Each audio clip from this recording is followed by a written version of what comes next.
The views and opinions of the hosts and guests are their own and do not necessarily reflect the views of the management and staff of Guardian Radio.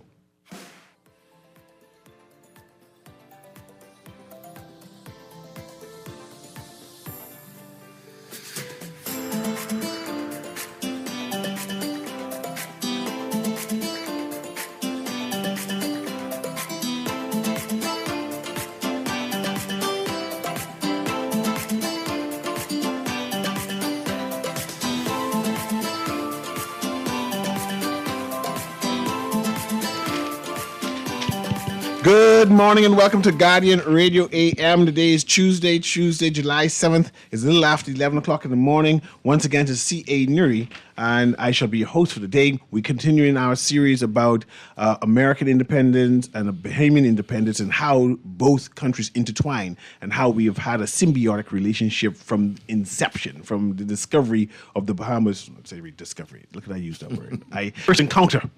The first encounter of the old world to what they call the new world. And we've been, even safe to say, twin brothers, one bigger than one, I guess, and so on. So, but we are interrogating, rehashing our history, explaining how we in the Bahamas have impacted the United States, and of course, how the United States has impacted the Bahamas. Of course, it's a hot summer. I mean, it's so hot that you need to have a vacation break.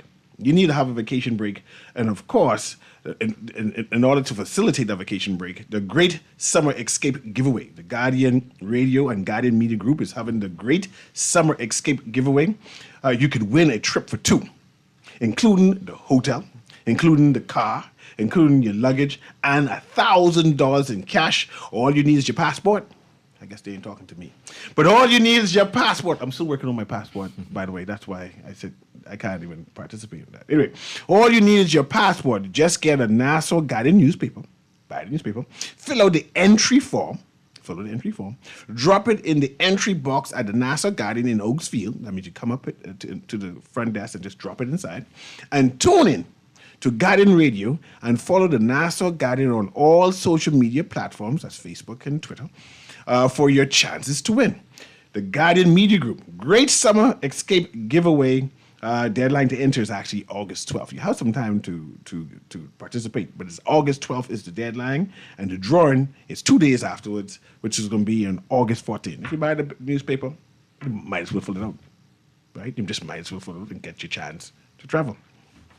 Again, we have historian Christopher Davis in studio. We're going over the dates. We're now in the 1800s. We're about to start the American Civil War. We're about to start the impact it had on the Bahamas, how the Bahamas look, American Civil War. We're going in now to the 20th century, 1900s. So that's where we're going to start off this day's discussion. So now, Chris.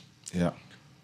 Explain to me what was happening during the American Civil War and then how that impacted the Bahamas. So in the lead up to the Civil War, of course, as you saw in the Bahamas, slavery was always a big thing.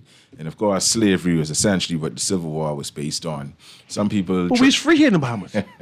Well, in the United States, they weren't free. And of course, the last thing we spoke about too, this concept of the saltwater Underground Railroad raged on and manifested itself in many different ways.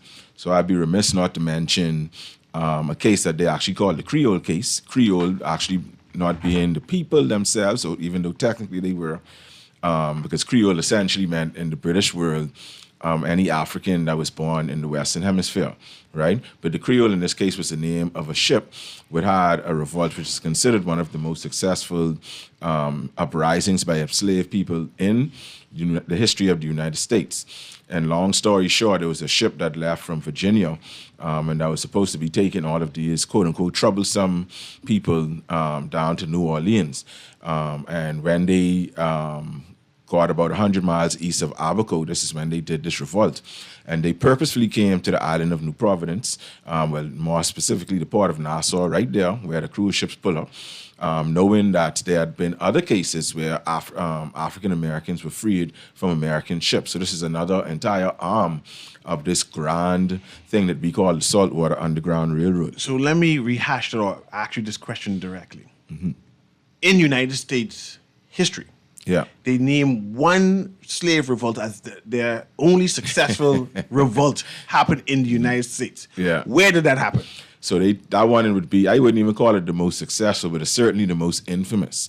And that would be the Nocturnal revolt that happened in Virginia. That was successful. They all dead. Right. In the Bahamas. That ship that they turned back and would hide Oh, so that's it there. Okay, I That's the thought most you was successful. talking about, right, yeah, No, of course, right. No, we got to So it's the rehash that, most- make sure. Right, so it is the most successful because, as I was going to say, even after the Nocturnal Rebellion, far more African Americans were lynched in response to the 95 people or so that were killed by Nocturnal and his rebels, right?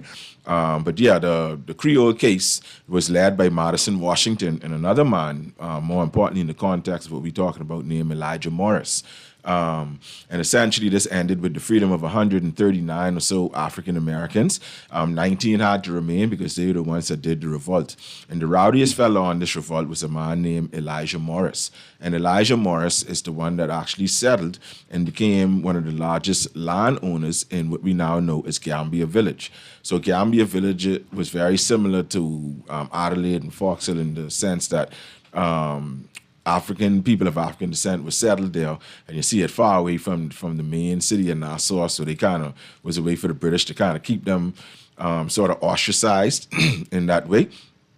However, in Gambia, these were African Americans who were treated much differently than the so-called liberated Africans, who is really a misnomer because it was just a slick way for the British to continue to exploit African labor, right? So even after slavery ended, it's important to note that the British still on these ships that brought people directly from the continent, they would quote unquote liberate them in the Bahamas, but really it was the same, basically for the most part, the same planter class that got these Africans. 11 of them were, for example, at Clifton, living and working among the enslaved, yet they call them liberated Africans, right? Now that between the Bahamas, when, of course, remember in this context, we still a British colony, and the U.S., there was a lot of beef going on. And this case was not fully adjudicated until the 1850s, right? And all of this actually added fuel to the fire of the civil rights movement, right? And it's important to note that in the Bahamas, throughout the British Caribbean, the colonies in the Caribbean, in the United States, in Brazil, in the lead up to emancipation, a key role in that was actually this consistent resistance that manifested in all sorts of ways.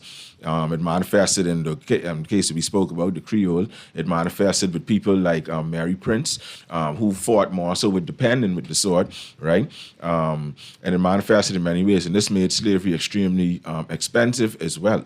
You understand? And those that owned slaves and benefited from it, of course, wanted to keep it. And it was the lifeblood of Western economies at the time, even up until that time. And so this is what leads us up now to the Civil War. Mm-hmm. And this is where something that people complain about, some people praise it. It's a very complex reality of who we are as a people, you know. But you also always hear people say, oh, well, you know, we always been pirates, we always been smugglers. And this, again, wears its face during the American Civil War, where we were known for blockading. And in that sense, that would have been kind of working on the Confederate side. Mm-hmm. But Bahamians just used that opportunity to play both sides of the fence, right? Well, the Bahamians were more on the southern side, eh? We made more money. Officially, they were more on the southern side, but they also worked for northerners. It was pretty much anybody that would benefit, you know. So Bahamians were involved in smuggling things through that same blockade that we were supposed to be officially, sort of, or unofficially, if you will, involved in doing, right? And of course, the American Civil War was all about state rights, right? But you know, this sort of goes in with that old sort of saying, that wouldn't be so good from a diplomatic sense, but it's true for the most part from a historical sense, which is that when America does badly, the Bahamas prospers. Mm-hmm. Now, I think with tourism, of course, being a number one industry today, and our own economy shifting drastically, I would argue that that's no longer the case. Yeah. We could remember 9/11. Yeah. We could remember the crash in 2008, thereabouts. We could remember, of course, COVID. And when the Americans ain't doing well, we suffer because they ain't coming here. So let's talk about the Yeah. Volstead Act, Pro 1920 Right. to 1933. So this was something that was rooted in so many things, and a lot of it was actually rooted in this sort of Christian dogma that was still rampant in the United States at the time, you know, and they were moving into other prohibition and other further substances as well, right? So even things like opium that was taken as a medicine, people started to second guess it. So even the Volstead Act in itself, did a lot of damage, but the whole entire, in my view, the whole entire sentiment was not coming from a bad place. They were starting to realize certain things, and I think alcohol just got in that. The problem with alcohol, though, was that it's something that was so widespread. I would make a parallel, actually, to gambling. You hear a lot of people talk about, the people vote no for gambling, and they still do this and that, but you have to understand when something is so widespread, and gambling and alcohol, though it can be harmful if done responsibly, it wouldn't be as much of a social ill. I think we could all agree on that. Most of us drink, and many of us gamble, right? But when you're looking at things, the hard drugs like heroin and stuff like that, that's where I think you could say that the prohibition was not from a completely bad place, right? But in the context of alcohol, it was, of course, as we know, a disaster for the United States. How the Bahamas benefit, though? Right. Of course, it gave rise to gangsterism because you prohibit, and all it did was really create this explosion of a black market where all these nefarious characters like your Al Capones could rise. And of course, Al Capone, right where that street name, man. Boy, why he's never been on that road. Right where Great Cliff and them is, where they have the Heritage Museum and all of that.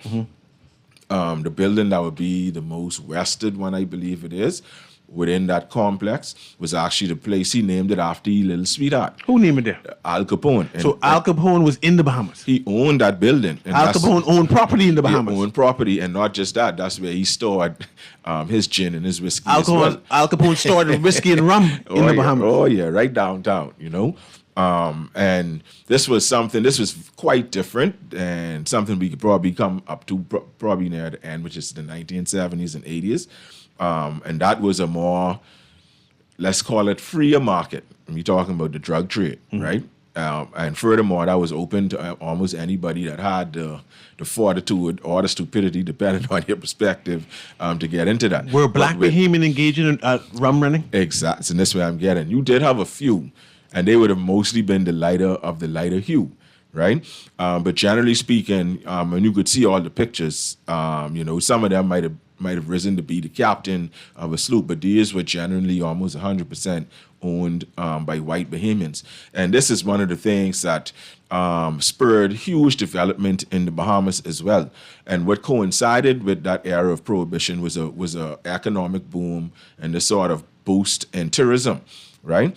And this was long before Stafford Sands' heyday. This was actually as he was entering into politics.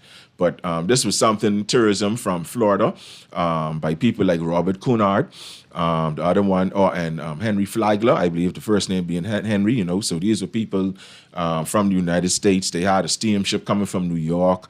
One was even coming from London at the time. The one from New York and Miami was in existence before Stafford Sands even existed.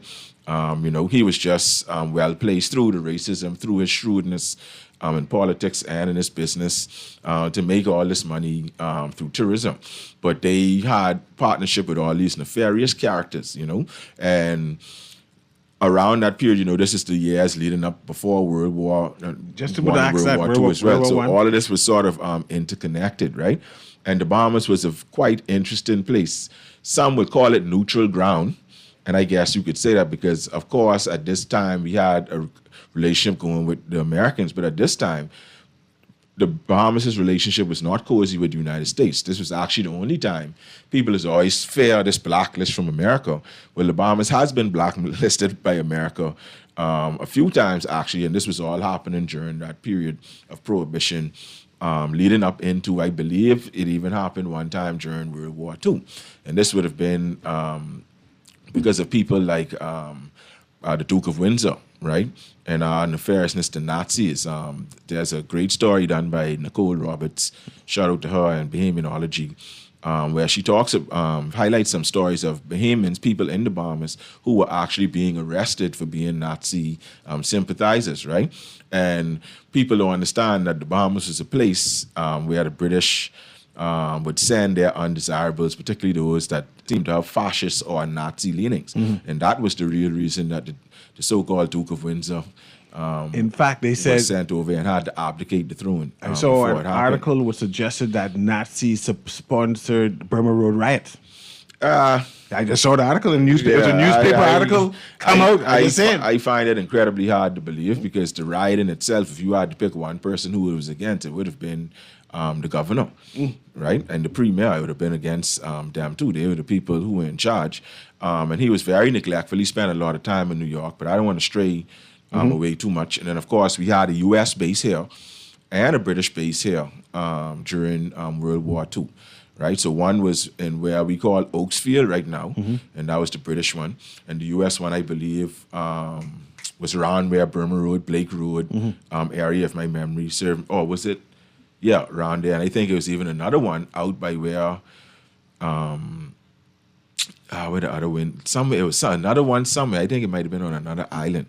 But during that time, a lot of Bahamians were employed in building these military bases as well. And of course, you know, the United States and Britain at this point were no longer enemies as they were less than 100 years before that. Let's talk about the great migration up north. Bahamians now moving to the United States from the southern part of the Bahamas going north. So this began since the mid-1800s, right? And at that time, there was a lot of blacks, but a lot of it was centered around whites, particularly when you look at areas like Coconut Grove. But there was also huge black migration. And from the late 1800s, you had families like the Toot families and these other black prominent families starting to rise. And many of them traveled to the United States to go to school.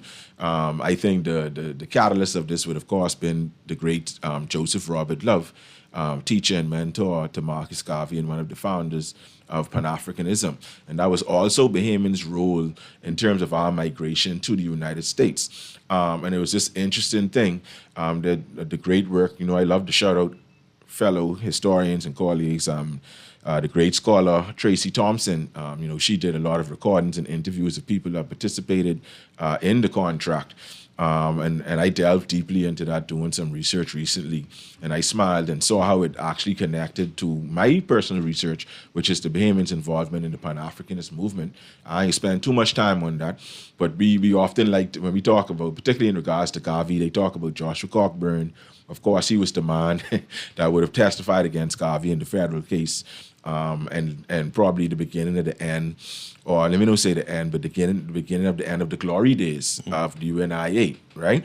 But also you have to consider that the Black Star Liner could not have manifested without the assistance of Joshua Cockburn as well. But straying away from him, you had people on both sides of Garvey, a mentor, and Joseph Robert Love, who I mentioned before, but also people like Alexander Ramming and Frederick Toot, who was the son of Thaddeus Toot and the brother of Thaddeus Toot Jr.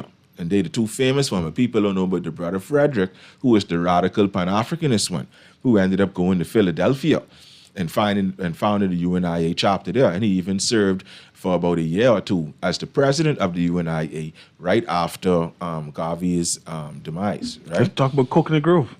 So Coconut Grove was essentially founded by Bahamians who were moving up there to do work.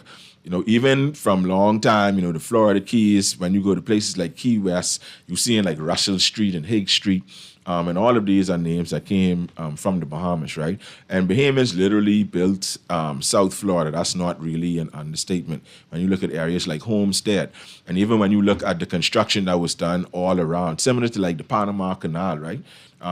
There was a lot of Bahamian hands, and even there are cases and reports of Bahamians, as with the Panama Canal, who would have lost their lives and been in these super harsh working conditions. Now, hopping back up to the 20th century, this migration was largely a result of, the same reason most people migrate. You're looking for a better life. You're looking for a way to feed your family. You understand what I'm saying? You ain't going there to take over nothing, but I can leave that right there. Now, the typical image that you see, and it was really the typical happenings and in terms of this thing that we know as the contract, which essentially began around the time of the beginning of World War II and ended right before majority rule, essentially, right? So this was a long thing. And of course, generally speaking, Bahamians were migrating to the United States. And when you say Bahamians, you mean black and white Bahamians? Mostly black, overwhelmingly black, but also some white too. Now, this can lead us into the point where I want you to do most of the talking, because we was talking off air and you was teaching me something just now about some of the, let's call it the complexities of race. No, a part of Bahamian history where right. bright-skinned Bahamians who wanted to live in white neighborhoods in the United States, because they came from the Bahamas, they were questioned whether they were white. And they had to write back and get a authorization from either their priest or the magistrate to write a reference letter to say, yes, I've known these people, family for years, and they are 100% white, because they had everyone coming from the Bahamas as being black. Right. And that's part of our history too. Of course. And that's, of course, down to the one-drop rule that's used in the United States to this day, that I say the African diaspora have sort of co-opted to a certain degree, where that anybody who is of clear and obvious African descent who claim in blackness and of the culture, they are considered quote unquote black today, right? But that was a much more complex issue. But generally speaking, though, it was more impoverished black Bahamians. And interestingly, I'm gonna get you in no trouble, but back then you did have, and again, that these people, many of these people were not quote unquote white, but in the context of Bahamian society, they were white. They're white Bahamian. Yeah, and many of them were themselves not wealthy either. And when you look at the records, for example, the newspapers of the paupers, right? And the food and the things and the items that were being given out and distributed by like Christchurch Cathedral to the paupers, like half of those people were white. And then the other half would have been mulattoes and blacks and the like, right? But these contracts, Bahamians made it as far as Maryland. It wasn't just Florida. That's important to remember too. The farms in Maryland were considered to be among the best ones in the best condition. They had little huts, but generally most of these Bahamians were living in like military tents and all of that. And it really speaks volumes to the reality of the conditions in the Bahamas. Because if you had Bahamians ready to go live in tent and work in swampy conditions with mosquitoes, deal with all that racism, which was fully documented in Tracy Thompson's work, deal with all that racism, all the risk of being lynched and all of these different things, just to make some more money, it kind of tells you how bad things were for people of African descent in the Bahamas before majority rule. I want to talk about majority rule, but I want to mention the word conks and Conky Joe, just to have them into the conversation. Right. Where that word conks come from, and is it connected to the term Conky Joe that we use here in the Bahamas? It certainly is. So it actually just originated as conks, right? So the first word was conks. Right, and this was something that was popularized by, particularly in the context of Bahamas, by the Loyalists, right?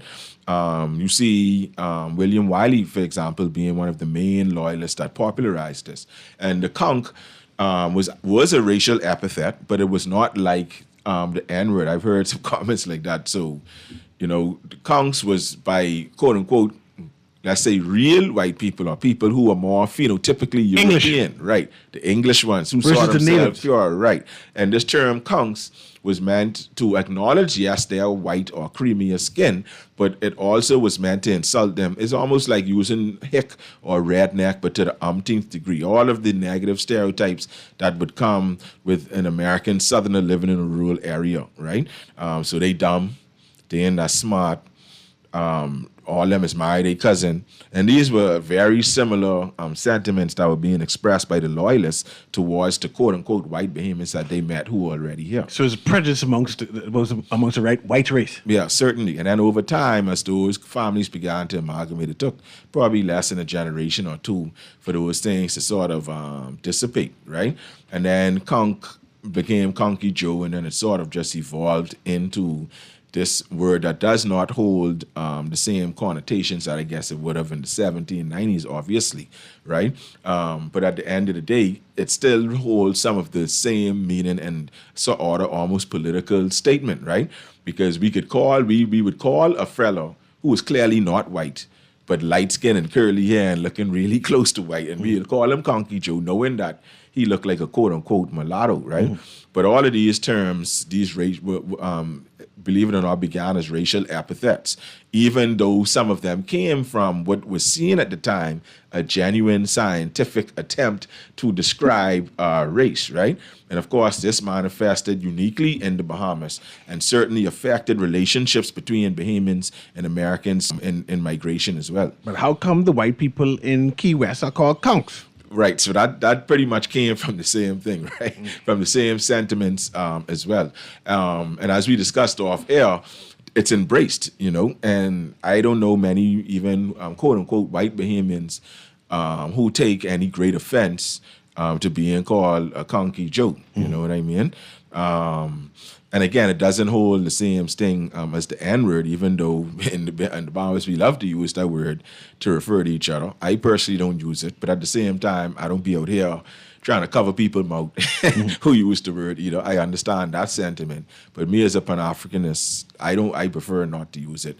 And I actually had to train myself for years not to use it. Up until about 5 years ago, if I get really mad, all of a sudden one might slip out, but yeah. Let's talk about civil rights in the United States and how it impacted the Bahamas. Did we have any civil rights leaders come to the Bahamas? Did we help them in any kind of way? Oh, we most certainly did. Now, this, man, you might cause us have to do a third show because we could do a show just only on this. You had people like the affectionately called Reverend Reggie, his real name being Richard Higgs. He was a Bahamian who migrated to Florida. Revolutionary pastor. He was the founder of the Homestead, the Coconut Grove, UNIA chapters, and a close associate of Marcus Garvey.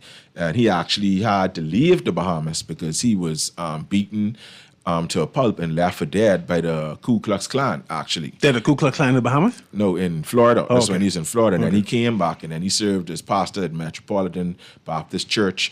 All those ones right there in that tin shop, the old gas station on Blue Hill Road North, right before you reach, Southern Recreational Ground area. That's where he was. And there's 3 churches all around there where he actually used to preach. And he was this very revolutionary Pan-Africanist style preacher.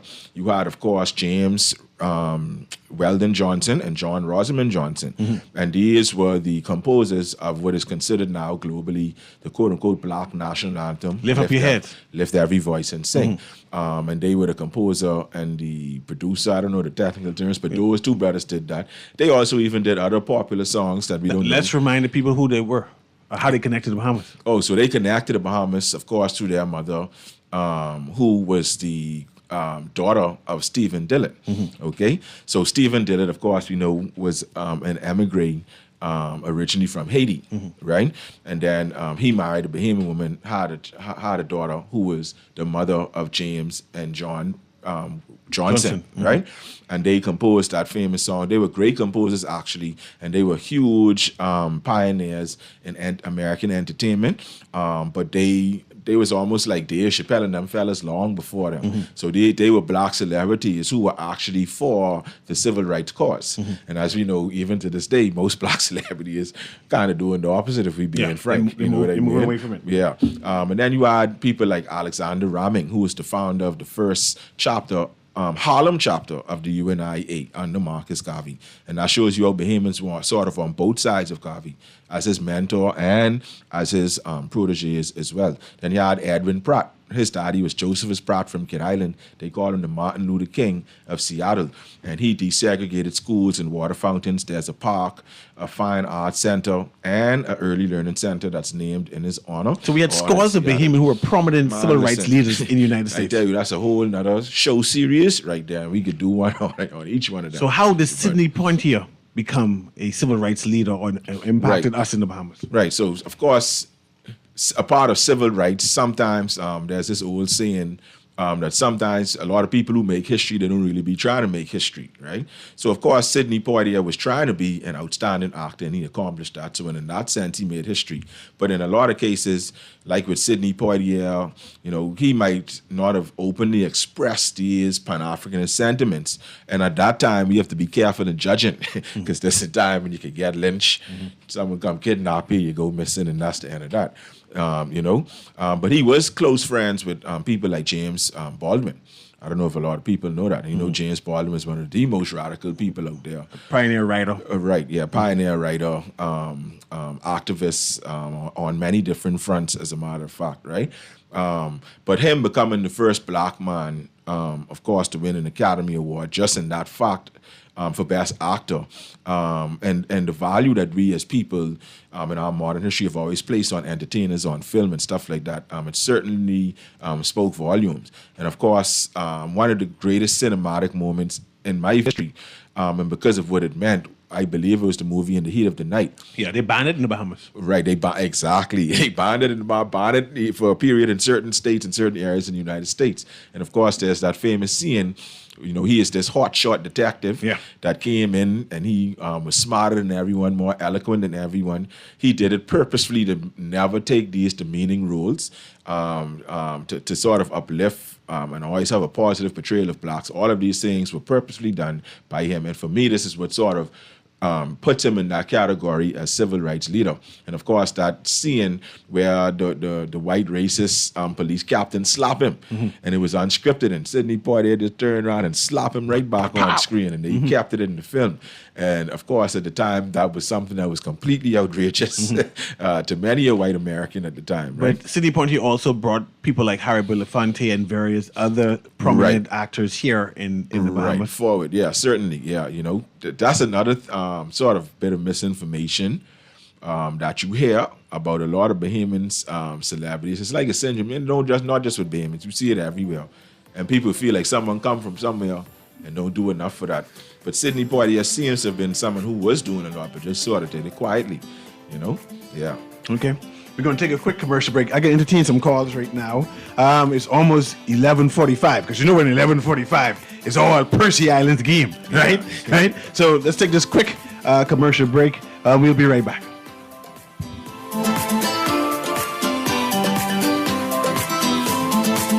Just sign in and have a seat, please. They'll call you in for your x-ray shortly. That's why they call it a waiting room. You won't have that problem at Fourth Terrace Diagnostic Center or Imaging at Grosvenor. We never schedule multiple appointments, so you'll be in and out in no time. And if your initial screening reveals a concern, our radiologist can conduct an alternative screening right then and there. Call 328-8157 to schedule an appointment at Fourth Terrace Diagnostic Center or Imaging at Grosvenor today.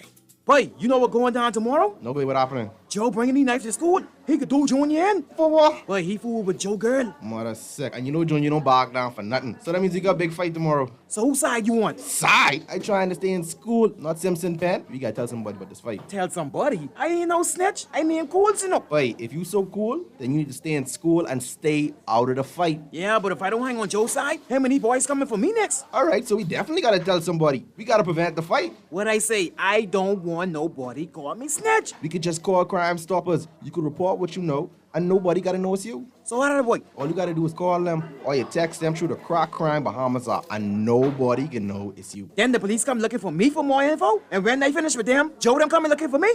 When you call Crime Stoppers, the call go directly to Miami, and they don't ask nothing about you. Then you can get the pen from them, and they can claim a reward later using that same pen. Plus, everything's scrambled, so nobody can read what you're saying. Call 328-8477 from Nassau or 242-300-8477 from the Family Islands. No budget for a vacation this summer? No worries. We got you. Guardian Radio 96.9 will fly you and a guest to South Florida for a vacation of a lifetime. Our sweet summer escape gets you round-trip tickets on Bahamas Air. $1,000 spending cash, thanks to Percy's Island Games. Brand new luggage from Brass and Leather. 4 days and 3 nights at the beautiful Holiday Inn Express Plantation. Free car rental from Hertz, too.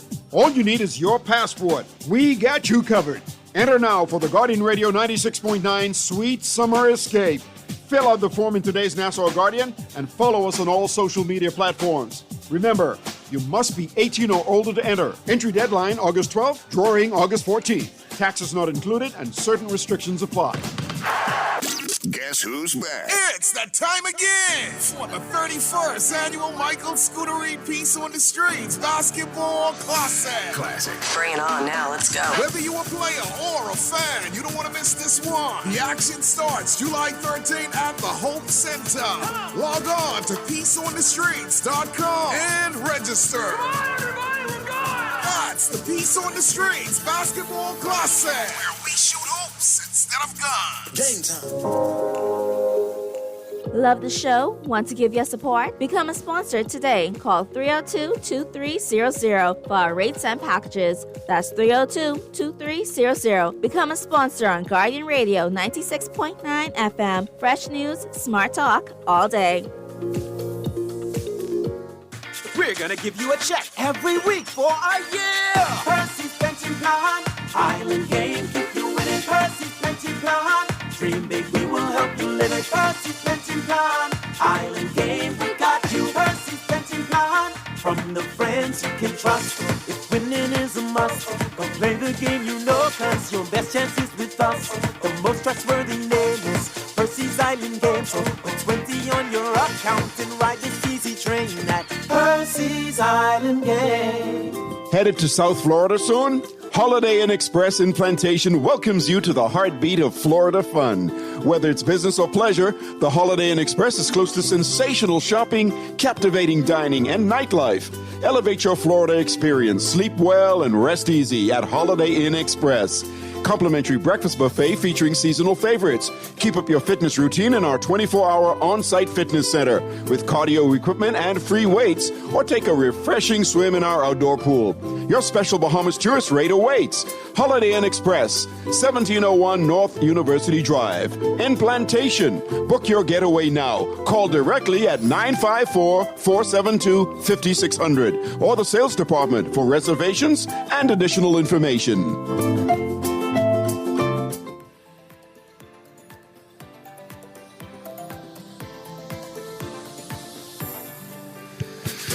Attention Island Game players, attention Island Game players. Percy's pension plan is now accepting application. You hear me? Percy is now accepting application deposit as little as $25, and you are able and officially able to be in the running for a weekly salary up to $1,000 per week for a full year. Imagine that. 52 weeks in a year and you get $1,000 every week. That's $52,000. Applications close on September 8th. Apply now at the islandgame.com and be able to win that $1,000 a week. Before we leave, Chris, we were talking about now post the early 1900s, we're in the early 20th century. Mm-hmm. We were talking about civil rights leaders in the Bahamas as activists, and we go in there in the United States as activists. We now in a majority rule in the Bahamas. Right. We're turning an independent country any minute now. Yeah. We're talking about the Hawksbill Creek Agreement. We talk about all of that, but I want to know how that impacted the United States, or how the United States impacted us during that time. Right. So tourism, of course, was now becoming this huge thing. But as I mentioned too, a lot of these now blacks who were getting money, and they were coming together and raising money and sending their people off to school and all that. So you have people like C.R. Walker, S.C. McPherson, these names, A.F. Adderley, all of these were people who went off, many of them to the United States, came back and became our local civil rights leaders, right? And so, of course, the Progressive Liberal Party was founded in 1953 by Bill Cartwright, Cyril Stevenson, and Henry Taylor, right? Let me pause you there. Only one of them considered himself white, eh? Right. So, and that's the interesting thing. So, you often hear people say, "Oh, it's white fellas who founded the PLP," but these were fellas who had that sort of international exposure, and at the time, and even now, you see a lot of Bahamians have a sort of, in regards to race, I should say, a sort of fishbowl mentality. You know what I mean? And I think that those men, of course, understood that they were in fact not, quote unquote, white. I mean, Henry yeah. Taylor tell you point blank, I'm a black man. In his speech, Exactly, I am a right. black man trying to survive this, that. Exactly. I mean, Civil Stevenson was darker than him.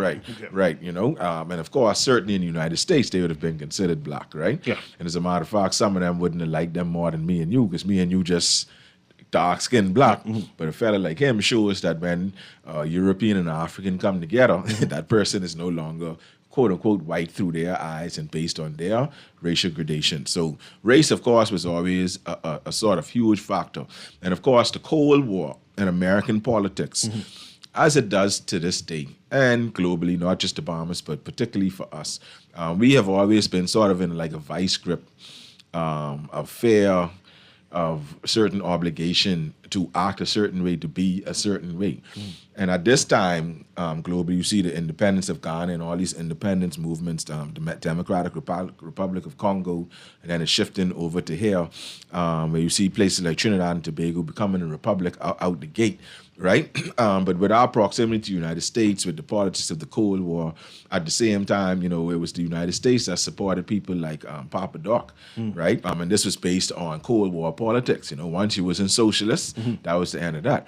And even though we would have had people who would have had more socialist leanings, there was what was the name of that party? Vanguard? Yes, not just Vanguard. There was another one, Unicom. Okay. Unicom. I thought it was like a college group. Yeah, and the CIA was here watching the happenings leading up to majority rule, and of course there were many uprisings as well. You know, they had the Burma Road uprising. But let me 42. pause you. So we had a presence of socialist, communist people in the Bahamas at one point in time? Yes, we did. Trevor Monroe, that was the name of the guy. He was actually from Guyana. And he was a predecessor to the more famous Walter Rodney. And so coming out of Guyana, you could look at their flag and see what they was dealing with. You get where they coming from? They got the red, gold, and green. They got the Pan-Africanist colors in their flags. And they were trying to spread these sentiments throughout the Caribbean. And those other nations that had gotten that before, but this was something that was highly political. And the CIA was even here throughout the late 1960s and did a report saying that, man, this socialist party, they look like they only have about 1,000 supporters and there's no danger of them. And essentially what they were saying in diplomatic terms that these Negroes in the Bahamas are good Negroes. They're good Negroes. Right? And this is sort of this line that we always had to toe. And it's not casting any blame on anybody. When you look at our geographic location, the political climate in the world at the time and today, we have Haiti at the south, who, being sarcastic, of course, made the mistake of daring to free themselves from their oppression and slavery and paying for it to this day. You have Cuba, which had a socialist revolution, which, of course, was inextricably linked to class and race, which are inextricably linked. And we see the results of the sorts of embargoes and sanctions that have been placed on Cuba. And then we have the United States to the north, where blacks are the minority. They was still getting lynched in the 1960s, civil rights movement and all of that. And of course, that had a great impact on the Bahamas. People like Adam Clayton Powell, of course, frequented the Bahamas. We got to explain who Adam Clayton Powell is. Congressman there. Yeah, he was a congressman. And it's so funny because there's so much controversy surrounding his race. Some people say he had a couple drops of black blood in him. Yeah. Some he was people say light-skinned. he was right. Yeah, but in reality, he was just a very, very, very light-skinned, close to white fellow who, to be fair, did at times exude that, and that's why many blacks didn't really see him.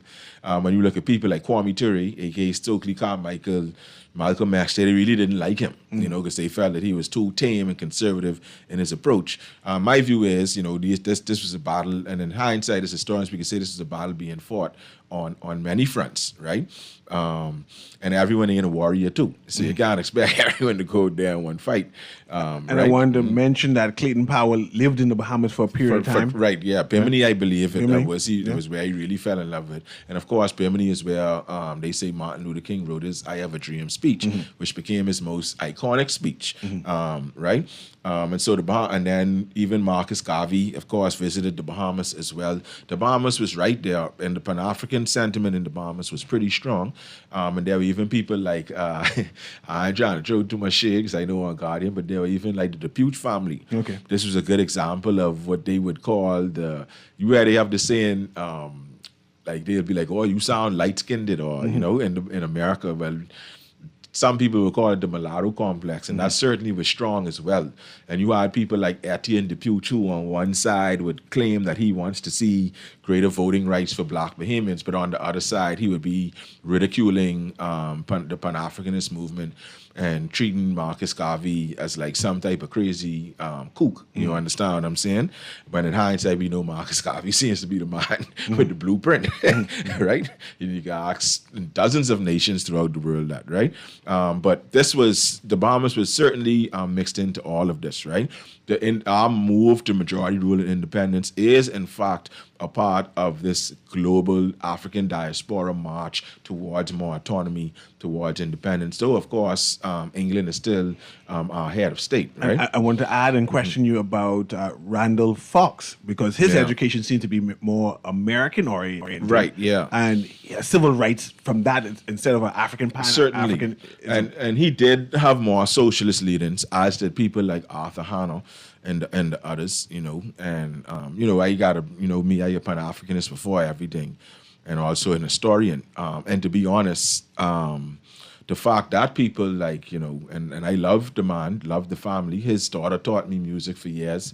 I remember in music class, she was teaching us the song Lift Every Voice and Sing, though I couldn't appreciate it at the immature age of 16 years old. I was into other things, But at the same time, Lyndon Pin, and you could put all them on this list, all of these fellas, and it sort of diminished the movement. And I feel that is one of the reasons why Bahamians don't view this as a Pan-Africanist struggle, as a racial struggle, as being as profound. You even hear people saying, though I agree with the sentiment, the king is still the head of state, and that diminishes our sense of independence.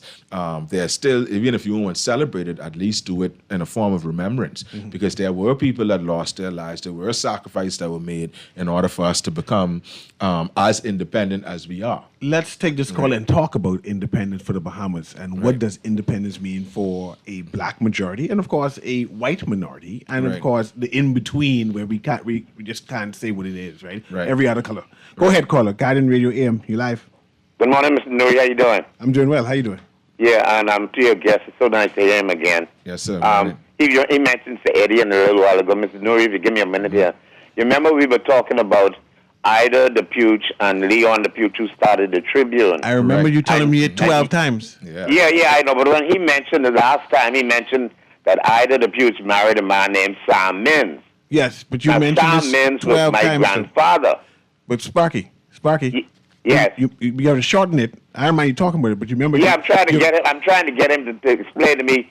Sam Mins, I think, caused a broke-up between Ida Depute and Leon Depute, because Sam, I think, was a black man from Exuma, and he married Leon Depute's sister, who them two started the Tribune, and then he disassociated himself from his sister, who was my grandmother, Ida Depute. She married Sam Mins. So that Sam Mins would have been a later Sam Mins than the one who became the first known black ordained Anglican preacher. So that one, he would be, I think, if my memory serves me correctly, he was born in 1809. But when you look at that whole family tree, you see that many names are being repeated. So I'm sure that same Samuel Mins right there would have been the grandson of him. So when I mention Samuel Mins, I'm talking about the son of Rosette Mins, or the woman from the Congo, the African woman who was formerly enslaved in the Bahamas, and John Mins, who was the indentured baker from England, who Rosette Mins saved his life. Abaco, and then his son became a politician or something like that. Thomas Mins was his other son, who was with Stephen Dillard, actually, and became one of three of the first black men elected to Parliament in 1832.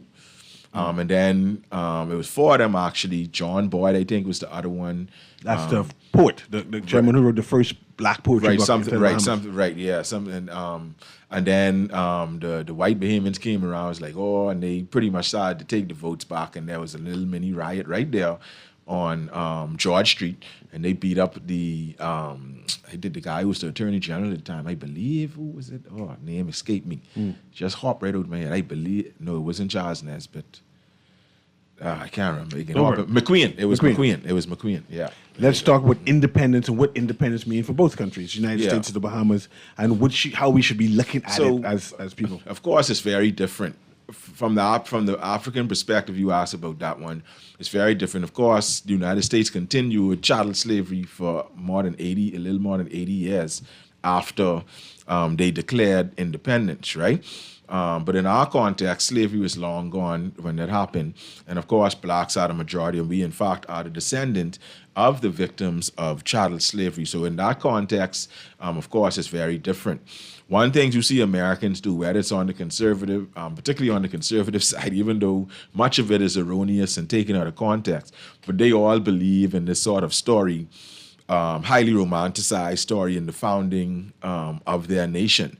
And I don't know if those sentiments exist here. Might actually be because of the difference in demographics, us being descended of people who were, for the most part, forcibly brought here. Even if you descended only from displaced or liberated Africans, they still were forced to come on this side of the world from slave ships, right? But of course, even if you hold these Pan-African sentiments, as I do, it does not completely prevent me from celebrating, or I should say remembering, Bahamian independence. And I think a part of the problem, as we've adopted some of the sentiments of the United States as well, and we view independence as sort of this one singular event standing on its own, when many of the things that we've been talking about, these acts of resistance, even uprisings, Golden Grove, from the plantation days leading up to now, the people that lost their lives in the Burma Road uprising, Roy McIntosh and John Johnson and some others, people that led it, like the fella named, who they call Potato, and then the other one named Leonard Storr. You know, these people who made sacrifices for us to get where we are now. So of course I would agree with the sentiment that we are not fully independent, whether it's from the fact that Chucky Boy over there is still our head of state, or the fact that we are still at the mercy of Western and American imperialism, right? Both those factors are strong arguments to say, well, we ain't independent, but we are to a degree. If tomorrow we want to pass a law that says this and that, you know, you see, for example, African nations are still in the Commonwealth. Some of them might even still have that head of state thing, but they passing their own laws, regardless of that imperial questions. We have a lot of critics said white Bahamians celebrate independence differently from black Bahamians. Why? Well, it's because it's a different history, right? We would be tending more to embrace that history, where quote-unquote white Bahamians would not. But my saying to that would be for us, mostly all to just come home. You know what I mean? And as you see that there are many white Americans that celebrates Nat Turner's rebellion and the civil rights movement and revere Martin Luther King, they should just put their feelings on the side because it's history, and embrace it. And if we are a democracy, they need to side with the majority, which is the African people, and actually embrace Dick DeVoe's rebellion and Pompey's revolt instead of trying to sweep everything under the proverbial rug. Yeah. I'll end with that. This ends our series on independence as we march towards independence. Of course, we were comparing and contrasting American independence to the Bahamian independence and how we impacted the U.S. Country in general, and how the United States, of course, impacted the Bahamas in general. And it was a celebration. It was a celebration of both nations as we move towards independence. This has been Guardian Radio AM with C.A. Newry. You have a wonderful day. This is Guardian Radio 96.9 FM, streaming on GuardianTalkRadio.com and the Guardian Radio app, Nassau, Bahamas.